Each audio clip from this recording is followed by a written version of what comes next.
الذین انعمت علیہم، لیکن مسجد میں ہم لوگ اس چیز کا اقرار کر کے دروازہ مسجد سے باہر نکل کر ہم اس عمل کو بھول جاتے ہیں،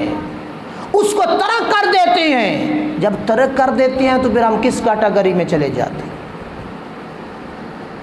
اور پھر اللہ پاک جل شانہ نے ارشاد فرمایا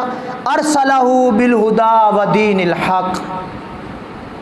جس نے اپنے رسول صلی اللہ علیہ وآلہ وسلم کو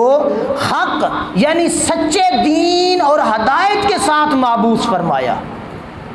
اس رسول صلی اللہ علیہ وآلہ وسلم کی اتباع اور فرما برداری کرو۔ اگر دنیا میں کامیابی چاہتے ہو،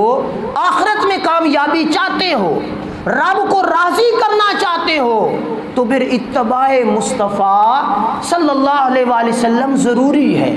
اور اگر تم چاہتے ہو کہ کل قیامت کے دن ہمارے درجے بلند ہو جائیں، ہمارے گناہ جو دنیا میں رہتے ہوئے ہم نے کیے ہیں وہ معاف ہو جائیں،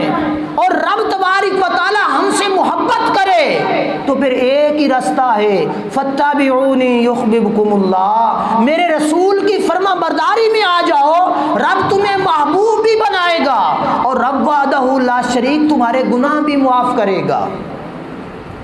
اب ہم جب بھی کوئی مشکل آتی ہے، پریشانی آتی ہے، تکلیف آتی ہے، توبہ توبہ کرتی ہے، کنن ہاتھ لگاتے ہیں، اے ہن بدل بن جاوے نا، می آ جاوے تے تسی جٹاں سارے آخنے یا اللہ توبہ، یا اللہ سن معافی دے۔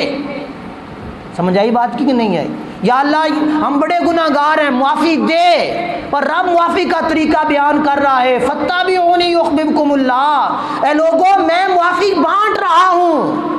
میں معافیاں تقسیم کر رہا ہوں، میں گناہ گار سے گناہ گار بندے کی مغفرت کرنا چاہتا ہوں، پر طریقہ ایک ہی ہے، فاتبعونی یحببکم اللہ، میرے محبوب کی بارگاہ میں آ جاؤ، میں اپنا محبوب بنا لوں گا، تمہارے گناہ تم سے دور کر دوں گا، پھر بے موسمی بارشیں نہیں ہوں گی، پھر ظلم نہیں ہوگا، پھر ظالم کی